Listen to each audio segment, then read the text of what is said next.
आदाब नमस्कार। आप अपना और अपने परिवार का हमेशा ख्याल रखिए। आज बात करेंगे मंगेश यादव हत्याकांड पर। मंगेश यादव जिसके एनकाउंटर को लेकर काफी सवाल खड़े हो रहे हैं कि मंगेश यादव एक अपराधी नहीं था। ये तो सच था कि वो एक अपराधी था, लेकिन एक छोटा मोटा चोरी करने वाला अपराधी था। उसके खिलाफ 8 मुकदमे दर्ज थे, जो सब चोरी के थे, छोटी मोटी चोरी के थे। जैसे मोटरसाइकिल चुरा ली, किसी का कुछ चुरा लिया, इस तरह के मुकदमे उसके ऊपर दर्ज थे। 2 बार इन चोरियों में जेल भी गया था, लेकिन ना तो कोई उसके ऊपर आर्म एक्ट का मुकदमा था, तमंचा कट्टा जैसे होता है, या कोई अफीम गांजा चरस, कोई इस तरह का कोई उसका मुकदमा नहीं था। बस एक चोरी के मुकदमे थे। लेकिन सवाल ये खड़ा होता है कि छोटे मोटे चोर को एसटीएफ उठाकर, जो एसटीएफ पुलिस है उसको उठाकर एनकाउंटर इस तरह कर देती है। आइए सुनते हैं इस कहानी की पूरी डिटेल है क्या। 28 अगस्त 2024, समय लगभग 12:17, एक सुल्तानपुर में भरत ज्वेलर्स के यहाँ डकैती पड़ती है। जब डाका पड़ता है तो डाका डालने में 5 लोग आते हैं, जिसमें कुछ हेलमेट लगाए हुए थे। एक हेलमेट लगाया हुआ था, बाकी सब नकाब बांधे हुए थे, और 1,40,00,000 का माल लेकर वहां से वो मोटरसाइकिल पर बैठकर फरार हो जाते हैं।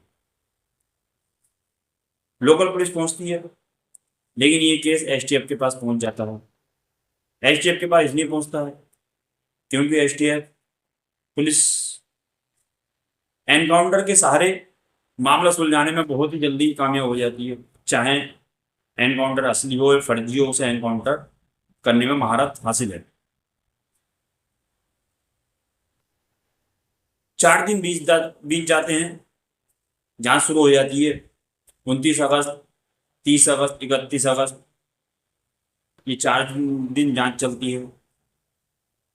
1 सितंबर 1 सितंबर के दिन 3 बदमाश पकड़ में आते हैं, जो कि एनकाउंटर के द्वारा पकड़े हुए दिखाए जाते हैं कि इनके पैर में एनकाउंटर मांगे भागते हुए, और 3 बदमाश पकड़ लिए गए। उन 3 बदमाशों में जो पकड़े जाते हैं, उन बदमाशों ने जो पकड़ में बताए, उसमें जो मेन मुख्य आरोपी था एक विपिन सिंह था। विपिन सिंह जो मुख्य आरोपी है, उसके ऊपर पहले से ही 37 मुकदमे दर्ज हैं, और वो मुकदमे हैं सब लूट डकैती हत्याकांड के, बड़े बड़े मुकदमे दर्ज हैं।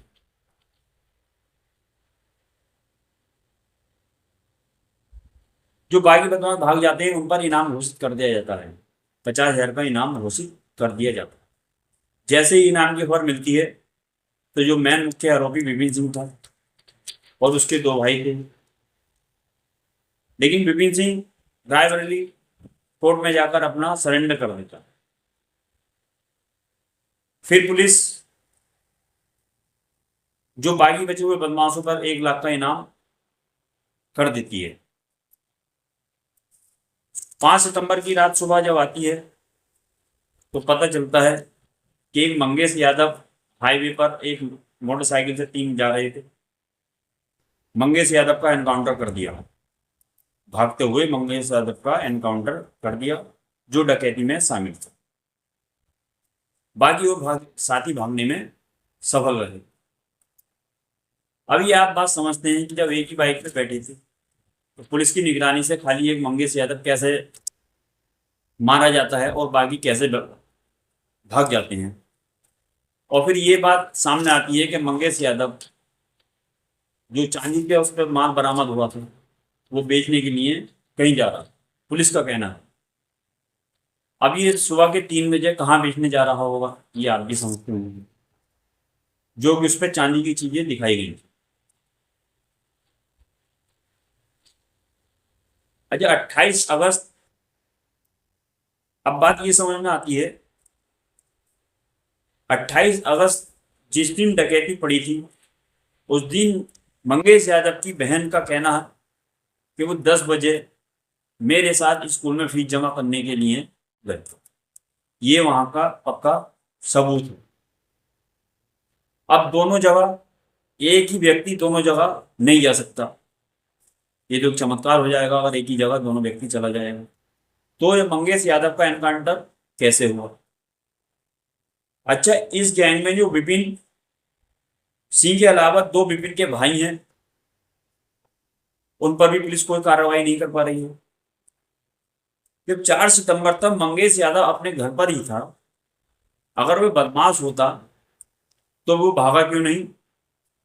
क्योंकि उसे पता नहीं था कि पुलिस मुझे गिरफ्तार करने आ जाएगी।